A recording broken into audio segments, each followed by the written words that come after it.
रात्रंदिवस आम्हा युद्धांचा प्रसंग, युद्धांचा प्रसंग. अहो आपलं सुद्धा आहे ना, ते तरी बरं होतं, त्याला वेळ होता. अख्ख्या वेळेला सुरू होत होतं आणि तक्क्या वेळेला थांबत होतं. रोज 17 दिवस युद्ध सुरू होत. पण आपलं युद्ध असं सुरू आहे, उठला ना की जे सुरू होतंय ते झोपेपर्यंत संपतच नाही. ते रोज आहे. संत म्हणतात रात्रंदिवस आम्हा युद्धांचा प्रसंग, अंतर्बाह्य जग आणि मन. अंतर्बाह्य युद्ध कुठे आहे? आतमध्ये पण सुरू आहे आणि बाहेर पण सुरू आहे. आता मला तुम्ही सांगा, एवढं हे अर्जुनाच्या बाबतीत एवढं आपल्या दृष्टीनं महान असं असलेलं युद्ध, त्यातनं भगवंताला कसा अर्जुनाला अलगद, त्या पांडवांना अलगद बाहेर काढलं, अलगद त्यांना वाचवलं. भाऊसाहेब 17 दिवसाच्या युद्धात त्यांना स्वतः भगवंताने सहाय्य केलं. त्यांना आपलं तर 365 दिवस युद्ध सुरू आहे. आता त्यांना भगवंताला कसं का बाहेर काढलं?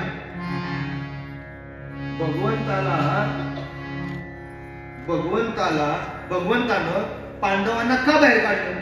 त्याने का अष्टविनायक केलं का? त्याने केलं नाही. पांडवांनी कुठली 12 ज्योतिर्लिंग केली?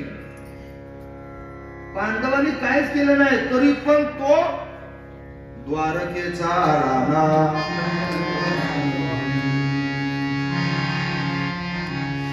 ज्ञानदेव म्हणे यासाठी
जर खऱ्या अर्थानं आपल्याला सुख, शांती, समाधान, आनंद पाहिजे असेल ना, तर जिथे आपण असू, तिथे आपण कुठे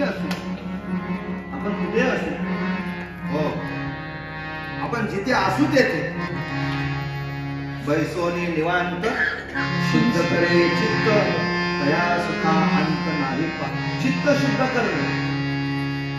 जशी माणसं, बाया माणसं आमची बाथरूम मध्ये जाऊन कपडे साफ करत असतात.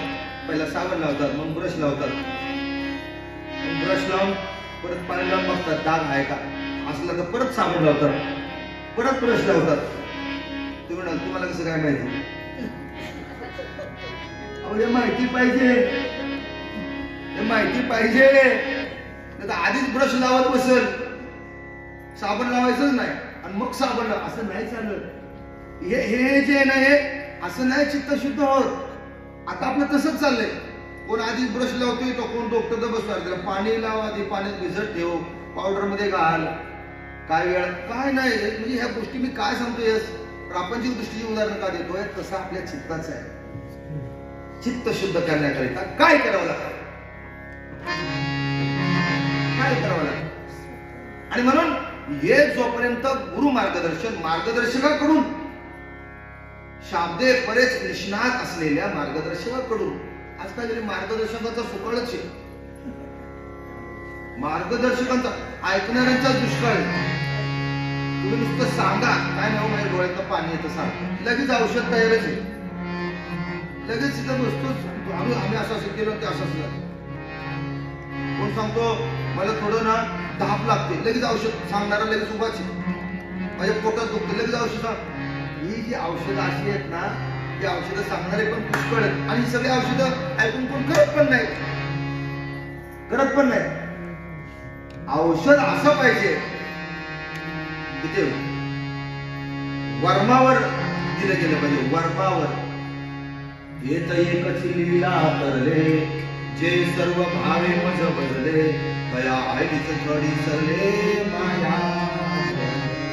असं वर्मावर औषध पाहिजे. पलीकडे जायची गरजच नाही. या थडीवरून पहिल्या थडीवर जायची गरजच नाही. औषध असं मिळालं पाहिजे की पहिली थडी शिकणं आली पाहिजे. पहिली थडी शिकणं आली पाहिजे. आणि हे औषध देणारे इकडे संत असतात. तेची संत ज्याचा हेत विठ्ठल, असं म्हणलेलं. संत कोण? मगाशी मी म्हणालो की ही पारख, ही ओळख, ही पारख. राजा जनक, राजा हा संत होता. राजा जनक कोण होता? संत होता. त्याच्या ठिकाणी बरं का अतिशय प्रज्ञानी होता. आणि अशा असलेल्या राजा जनकाच्या पोटी सीतामाई, आता ती कथा तर ती वेगळीच आहे. वास्तविक पाहता ती सीतामाईचा जन्म हा एका कुठं शेतामध्ये, एका त्या मातीच्या याच्यामध्ये ती पेटी होती. आणि मग ती पेटी राजा जनकाला मिळाली आणि तो राजा जनक घेऊन घरी आला आणि त्या बाईला, त्या बाळाला त्यानं वाढवलं. हा सगळा भाग मी मुद्दा म्हणून काही सांगत नाही बरं का. म्हणजे हा पडदा, त्याच्या पाठीमागचा पडदा, त्याच्या पाठीमागचा पडदा, ही वंशावळी सांगण्यापेक्षा सीताच सांगावी मला असं वाटतं. तिकडे मागं नेऊन तुम्हाला फारागदी कानाकोपरा दाखवून करायचंय काय? वेळ आहेच कुणाला कानाकोपरा दाखवायला आणि द्यायला. सीता काय? सीता म्हणजे मी सांगितलं शांती परते नाही सुख, असं म्हणलेलं आहे. सीता म्हणजे शांती, शीतळता. सीता म्हणजे शीतळता. किती शीतळता, किती शीतळता. आता शांतीला दुसरा शब्दच नाही, दुसरा शब्द म्हणजे सीता. आणि म्हणून काल मी म्हणालो की अहिल्या पंचकन्यामध्ये अहिल्या, द्रौपदी, सीता, तारा, मंदोदरी तथा पंचकन्या स्मरेन नित्यम महापातको नाशनम. म्हणजे सीता, शीतळता, किती शीतलता, किती पंचकन्या अशा या पृथ्वीच्या पाठीवर होऊन गेल्या की आता जरी त्या नसल्या देहाच्या अंगानं, त्यांचं नाव जरी आपण घेतलं ना तरी आपली महापातक नाश होतात असं शास्त्र सांगतं. त्यातली सीता मी सांगतोय, त्याच्यामध्ये सीता आहे. काल मी अहिल्या सांगितली. त्या अहिल्याचं नुसतं नाव घेतलं ना तर पतिव्रतेचं पातिव्रत्य बळकट होतं. बळकट होतं पतिव्रतेचं पातिव्रत्य. कुणाचं नाव घेतलं? रामायणातून हे शिकायचं. लोक देण्यात काय ठेवतात? पण इंद्रानं गडबड केली, तेवढं बाकी देण्यात ठेवणार. इंद्रानं गडबड केली तर करू दे ना. पण त्या अहिल्याचा उद्धार कसा केला तिने स्वतःचा? आता मी काल तुम्हाला सांगितलं की प्रभू रामरायानं अहिल्याच्या चरणावर हात ठेवला. हा एक भाग झाला. आणि जेव्हा अहिल्या मात्र अहिल्याच्या ठिकाणी जी असलेल्या सगळ्या संवेदना ती मूळ स्वरूपावर आली ना, तिच्यातल्या त्या सगळ्या संवेदना, विचार करण्याची शक्ती, विचार शक्ती, भावना शक्ती, इच्छा शक्ती, या सगळ्या जेव्हा पुन्हा तिच्यामध्ये निर्माण झाल्या ना, तेव्हा मात्र प्रभू रामरायाच्या डोक्यावर हात ठेवला. हे काल सांगायचं राहून गेलं. तिचा उद्धार केला म्हणजे काय? आता तुम्ही म्हणाल प्रभू रामरायानं अहिल्याच्या डोक्यावर हात ठेवला. आता आमच्या डोक्यावर आयुध्य चालू आहे, अजून तरी नाही अजून डोक्यावर हात आमच्या. शब्दाशः अर्थ नसतो घ्यायचा. प्रभू रामरायानं अहिल्याच्या डोक्यावर हात ठेवला म्हणजे काय केलं? असा हात नाही ठेवला. काही लोक, आम्ही जेव्हा कीर्तनाला कथेला जातो, काही लोक महाराज तुमच्या डोक्यावर हात ठेवा ना. आता हा यो हात तुमच्या डोक्यावर ठेवून होणार आहे काय? नाही म्हणजे ठेवा ना, ठीक आहे श्रद्धा म्हणून वगैरे. पण मी सहसा पुन्हा असं पण मी करत नाही. महाराज असे करून बसतात फोटो पण असते असे महाराज. तर मला ह्याचं काय गणित कळलं नाही, असं काय बाबा नाही बाबा बाबा असं करा. मग कुणी नमस्कार केला की असं. बाया माणसं तर लय हाऊस असं कमी घ्यायची. बाया माणसाला वाटतं आता माझं सगळं भलंच होणार. नाही मंडळी, खरं सांगतो तुम्हाला, कर्मसु कौशल्य. कौशल्य म्हणतो ना आपण. प्रभू रामरायाची आई, तिनं चांगलं कर्म केलं, कौशल्यानं कर्म केलं म्हणून ती कौशल्य माता. आपण जे काम करतो ना, कर्म करतो ना, त्या कर्माच्या ठिकाणी आपण सावध पाहिजे. असं कोणी करून आणि असं डोक्यावर हात ठेवून आपल्या जीवनाचा बदल होत असते ना, तर ज्ञानेश्वर महाराजांनी ज्ञानेश्वरी कशाला लिहायचा त्रास घेतला असता.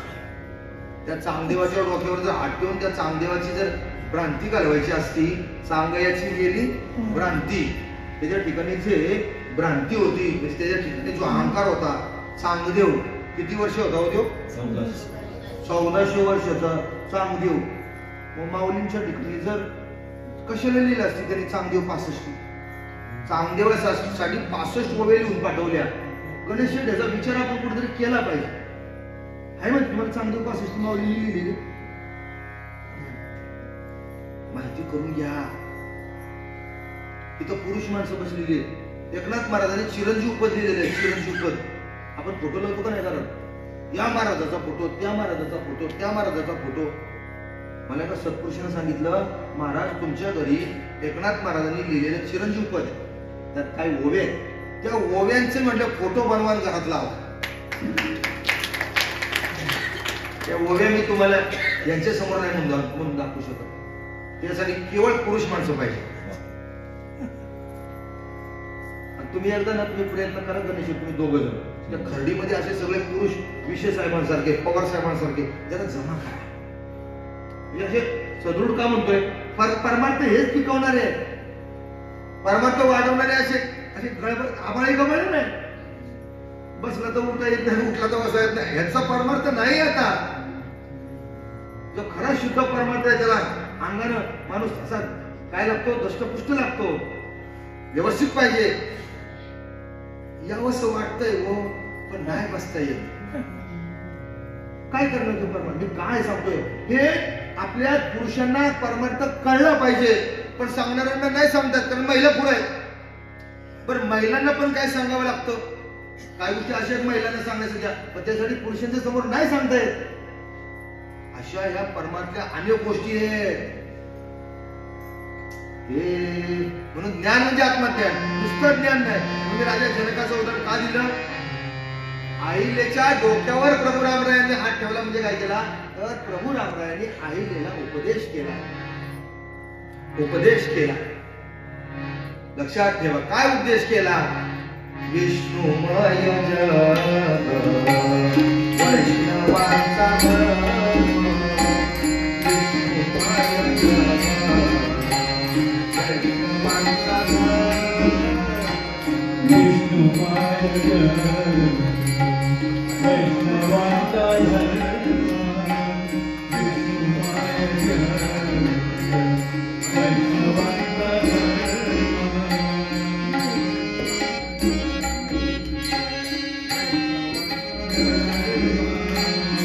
वेदा वेद ब्रह्म आमंगल, वेदा वेद ब्रह्म आमंगल, आई काजी भक्त भागवत, आई काजी